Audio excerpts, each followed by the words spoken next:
Hey guys, welcome back. Well, hopefully today we'll get Gary unloaded and get him figured out on the ECU issue. I put an ad on Facebook looking for a HP to use, used or new, just to figure out if that was the issue. Most likely it is, but we don't know until we plug a new one in.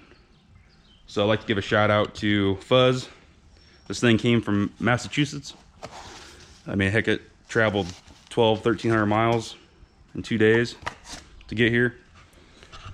And if all works out, guys, we're gonna take Gary to the freaking track. We're gonna go north about 70 miles to Cedar Falls Motorsports Park. It's a 1/4 mile, and just get some slow tuning on the car, probably 6 to 12 pounds, nothing too crazy. It's the first outing with the car, but definitely pushing for that. I got plenty of time, hopefully, to get all that sorted out, things cleaned up, loaded up in the trailer, and head in that direction. So stay tuned and we'll figure out what's going to happen here. Well, computer's installed, going over a couple things on the car, just making sure everything's kosher. I'm gonna throw the tune in that Jason sent me and go from there. Well, I've had the car running for about half an hour or so. Nothing's happened yet, so that's a good sign. I'll take the car around town to make sure things are decent.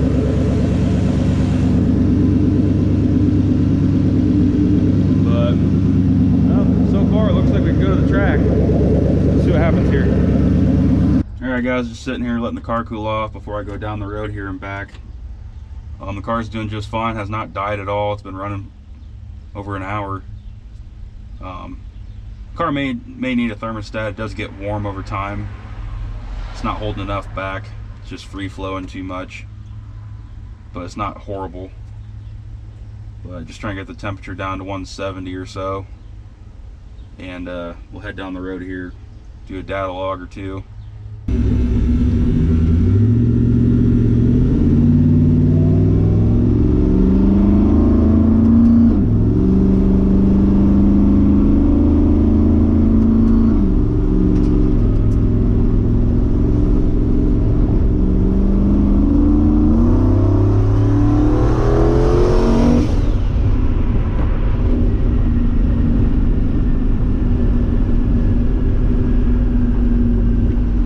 Looking at the first data log here. Oh, didn't really rev it over 5,800 by the time I let out, but it was getting pretty squirrely in the ass end already. And right out of the gate, it's showing 11.7, and then at 4,800, then dips down to 11.3. It's pretty steady at 57, 58 by the time I let out, and showing 13.8 pounds on that. So we'll do one more little run going back, make sure there's no hiccups, and I think we'll just clean Gary up and go to the track. Third gear pulls only. We don't want set first or second.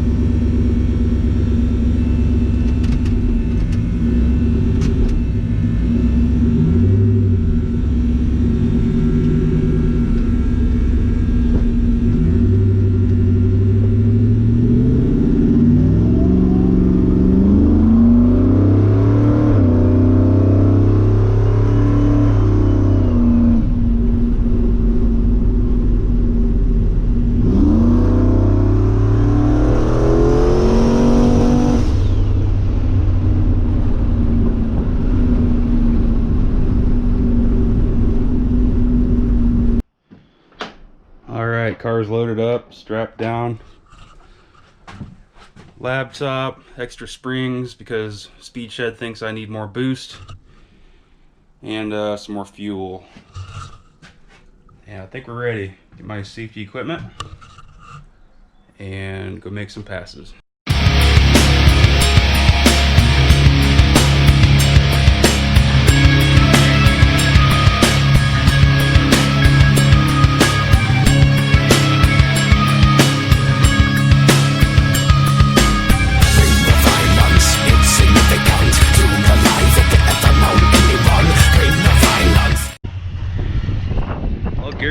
loaded. Got a little bit of heat in the engine. Have to wait a little bit until we can go tech. Midnight Mania does not start until 9 o'clock, and we're like 2 hours early. First couple runs will probably be slow, probably ease out, foot brake it, make sure everything's good to go first. And after that, we'll start doing some trans brake, bumping it in and leaving a lot harder. Run it to the 8th and shut it down. All right, we're going up for the first run.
Well, last night got a little hectic on the videos, so I'm just gonna put together a quick collage of videos that going down the track and whatnot.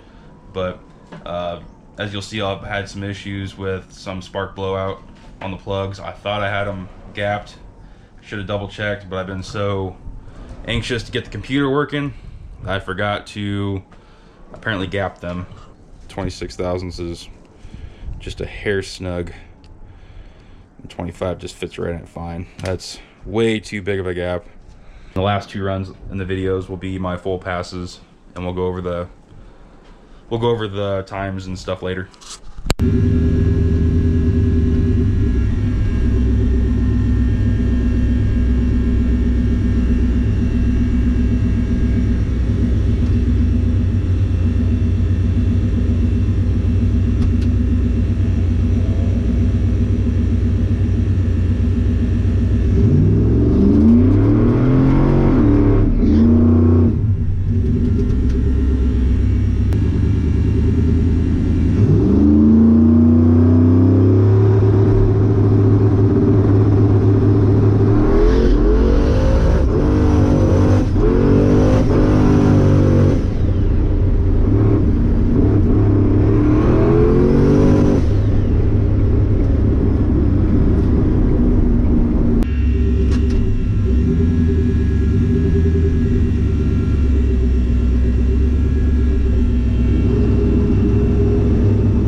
spark plug, I think. Didn't have time to check plugs because this is my last run for the night. Alright, I think I got all these situated out here. So, this bottom row is when I was having issues with apparently spark blowout. These top two are the only ones that I was able to do a full pass. That was at the very end of the night. I mean, I had no time to do much of any work on the car, or I probably would have pulled the plugs out and tried to gap them tighter and get all that figured out. But anyways, yeah, all in order, on time. Definitely, I don't know why I'm showing you this, because the bottom row is just bullshit. 6th, 7th. Nothing to really look at. Running it to the 8th and coasting to the quarter. No reason to run it all the way through. The car set up for 8th anyways. So end of the night, we put the other springs in for just let's just give it a try, and we'll load it up and go home if anything. Oh, the first run, actually it's this one after changing the springs. 60 is not, like I said, it's not where it needs to be. Track was not holding much of the power, but also the car is not 100% there. But it will get the 60s back down there at some point in time. But down to a 6.5 out of the gate at a first full pass. I mean, that's I'm happy with that for what the level of boost is at and how it's been running. And then just coasting to a 10.7 at 98, 112 or 100 and just almost 112 mile an hour. And then the next pass is a little better, but not much. 1.660, which sucks. 330 needs some help. 640 or 648 in the 8th, basically a 6.5 at 112 and a half, and then coasting to a 10.5. But definitely some data to go off of the first time out. I wish all these runs here could be like these or better, but just from getting the car on that 12 to 13 pound range and not having any issues, I mean, there's no reason if I get a really good 60 and get it out through that 330 good, that mile an hour would probably be around 116 probably, I'd say, at probably a 6.0 flat if I had plenty of time to mess with it. Because I mean, the 60 is definitely a big deal to get everything slung out of the hole fast and down to the other end. Like and subscribe if you like the videos. Gary's getting somewhere. We just got to do some work and get everything all figured out. Hopefully next weekend there's I think it's a streetcar shootout at Eddyville, which is 8th mile, which is a lot closer to here. And hopefully they'll let me do some testing then, and we'll try to get those times a lot better than that. But it's a starting point, so we'll see you guys on the next one.